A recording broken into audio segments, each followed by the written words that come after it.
Hello friends, आ गया हूँ मैं एक और न्यू लेक्चर लेके जिसमें आपको एक क्वेश्चन आपका 10 नंबर का तैयार हो जाएगा। भारत के संविधान की मुख्य विशेषताएं क्या क्या हैं। जैसे कि आपको दोस्तों पता है, हमारा संविधान 26 दिसंबर 1949 को बनकर तैयार हो गया था, बट इसे लागू नहीं किया गया था। तो फाइनली इंडिया ने इसे 26 जनवरी 1950 को सभी ने मिलकर इसे लागू कर दिया था। इसकी दोस्तों अलग ही पहचान है, क्योंकि इसमें ऐतिहासिक पृष्ठभूमि, सामाजिक, आर्थिक, राजनीतिक स्थितियों का वर्णन किया गया है। और सभी देश के संविधान अलग अलग विशेषता बताते हैं। फर्स्ट पॉइंट दोस्तों, लिखित संविधान। जैसे आपको पता है, हमारा संविधान सबसे बड़ा संविधान है और ये लिखित संविधान है, जो इसको और भी रोमांचक बनाता है। इसमें 12 अनुसूचियाँ हैं, 395 धाराएँ हैं, 22 भागों में बांटा गया है। आज तक भारतीय संविधान में 104 से के लगभग संशोधन हो चुके हैं। दोस्तों, हमारा संविधान सबसे बड़ा संविधान है। ऐसे आप लिखना, पहला पॉइंट वाला लिखित संविधान, रिटन कॉन्स्टिट्यूशन। तो उसमें लिखना हमारा संविधान लिखित संविधान है, जो कि सबसे बड़ा संविधान है। इसमें 12 अनुसूचियाँ हैं, 395 धाराएँ हैं और 22 भागों में बांटा गया है। और इसमें अभी तक 104 संशोधन हो चुके हैं। ओके, नेक्स्ट, अलिखित प्रथाएं। शासन का संविधान लिखित होने के कारण इसमें प्रथाएं और रीति रिवाजों के लिए कोई स्थान नहीं है। दोस्तों, इसमें मतलब आपके कुछ भी कोई प्रोग्राम वगैरह के इसमें कोई ऐसा स्थान नहीं है। फिर भी संविधान में प्रथाएं और रीति रिवाजों में अपना विशेष स्थान बना दिया है। प्रथाएं और रीति रिवाज अपने हिसाब से स्वतंत्र हैं, कि कोई कुछ भी करो, कुछ भी मनाओ, इसमें कोई रोक टोक नहीं करेगा, ऐसा इसमें बोला गया है। विस्तृत संविधान, डिटेल्ड कॉन्स्टिट्यूशन। भारत के संविधान की 395 धाराएं और 12 अनुसूचियाँ हैं। संयुक्त राज्य अमेरिका के संविधान की 7 जनवादी गणराज्य, चीन के संविधान की 138 और जापान के संविधान की 7 जनवादी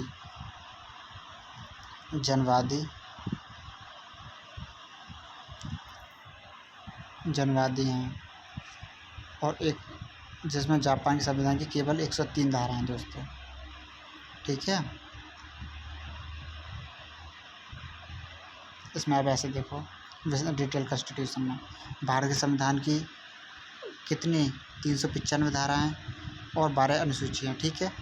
और संयुक्त राज्य अमेरिका के संविधान की 7 जनवादी गणराज्य और चीन के संविधान की 138 धाराएं और जापान के संविधान की 7 जनवादी और 103 धाराएं हैं, ठीक है।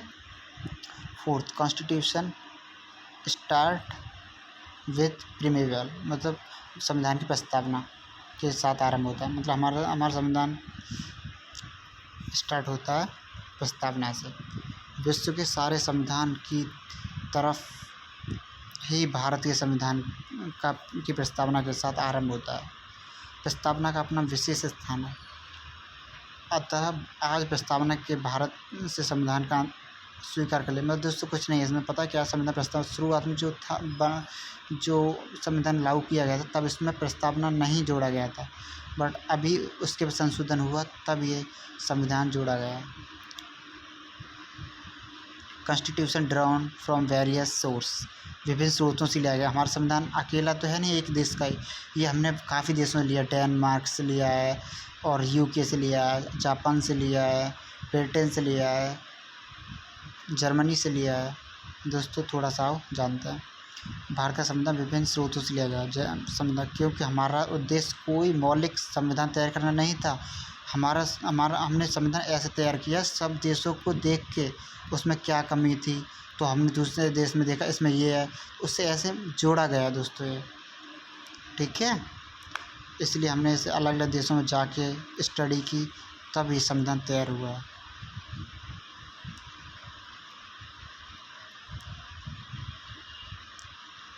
संसदीय शासन प्रणाली इसमें और कानून का तथा इंग्लैंड का संविधान का प्रभाव। इसमें दोस्तों संसदीय शासन प्रणाली मतलब पहले केंद्र होगा, फिर राज्य होंगे, फिर डिस्ट्रिक्ट होंगे, ऐसे संसदीय प्रणाली जाती हैं इसे, ठीक है। और भारत की संघात्मक प्रणाली है। संघात्मक मतलब दोस्तों क्या है कि कोई भारत से अलग नहीं होगा, ये सब बोला गया था ना संविधान में, वही है। नहीं तो मैं नेक्स्ट पिछला लेक्चर देख लेना आप।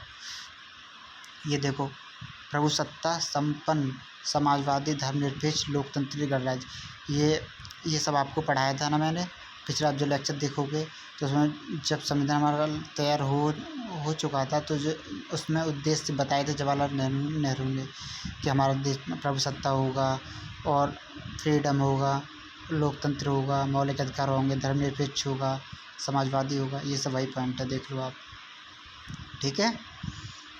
प्रभुसत्ता संपन्न राज्य, समाजवादी राज्य, धर्मनिरपेक्ष, लोकतंत्री गणराज्य, मौलिक अधिकार, ठीक है। Right to prosperity and ordinary right, संपत्ति का अधिकार। दोस्तों जब शुरुआत में हमारा संविधान बना था तब इसमें संपत्ति का अधिकार था, बट 1979 में किए गए 44वें संशोधन में संपत्ति के अधिकार को मौलिक अधिकारों से अलग कर दिया गया और उसे अलग डाल दिया गया। 8 पॉइंट देखो दोस्तों, फंडामेंटल ड्यूटीज़, मौलिक कर्तव्य।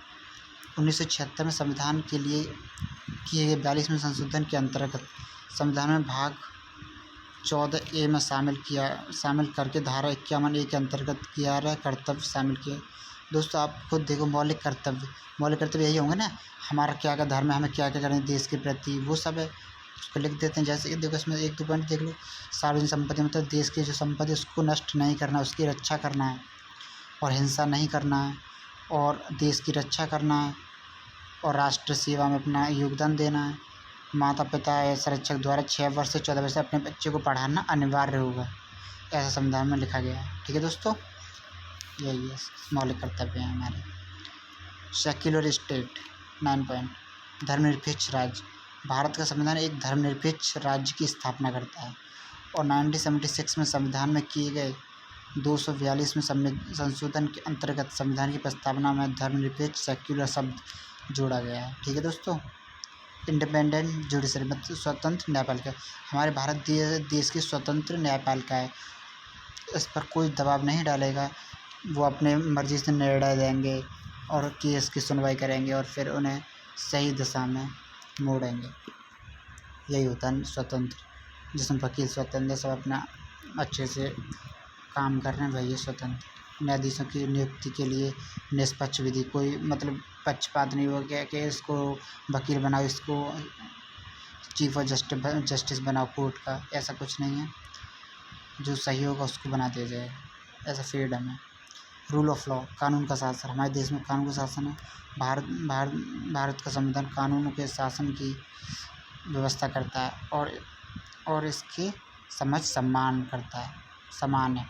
ये दोस्तों कानून का शासन मतलब सबके लिए समान है, कोई छोटा बड़ा नहीं, कोई नेता है उसके लिए भी सब समान बनाया गया हमारे संविधान में। और दोस्तों ऐसा होता नहीं रियलिटी में, बट हमारे संविधान में ऐसा कहा गया है कि सबके लिए समान होना चाहिए कानून। सिंगल सिटीजनशिप, साधारण संघात्मक, हमारे देश में एक सिंगल सिटीजनशिप है। यदि किसी देश को किसी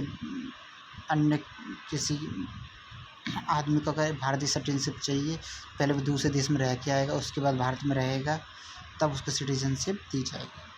कॉन्क्लूजन क्या निकलता है दोस्तों इसका? भारत के संविधान के पीछे लिखित विशेषताओं को पढ़ने के बाद हम इस निष्कर्ष पर पहुंचते हैं कि भारत का संविधान विश्व के अन्य सभी देशों के संविधान से अलग है और सबसे बेस्ट संविधान है, जो कि हम जिसमें संशोधन भी कर सकते हैं। आज थोड़ा कठोर भी है, थोड़ा लचीला भी है, इसलिए यह संविधान हमारा सबसे अलग दिखता है। थैंक यू दोस्तों, लेक्चर पसंद आए तो लाइक करो। Thanks for listen, bye.